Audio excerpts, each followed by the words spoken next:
Le programme sur l'éducation à la sexualité n'est pas encore sorti, mais il fait déjà polémique, on vous explique. Ce mercredi, le ministre délégué à l'éducation, Alexandre Portier, a vivement critiqué le programme d'éducation à la sexualité. Je vous le dis à la fois comme élu, mais aussi comme beaucoup ici en tant que père de famille, ce programme, en l'état, n'est pas acceptable et il doit être revu. Je m'engagerai personnellement pour que la théorie du genre ne trouve pas sa place dans nos écoles parce qu'elle ne devrait pas y avoir sa place.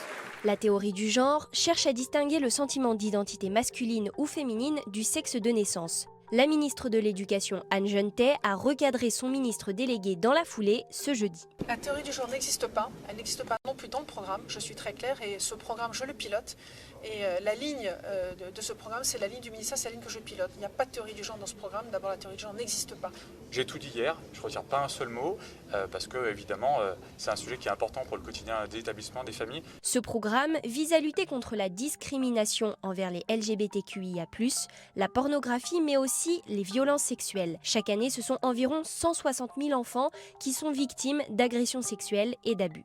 Un programme critiqué par certaines associations conservatrices comme Parents Vigilants ou SOS Éducation. Or, l'ensemble des syndicats y sont favorables. Un programme qui est lourd de sens quand même. Enfin, pour nous, il est vraiment fondamental ce programme-là. Donc, il faut le mettre en œuvre.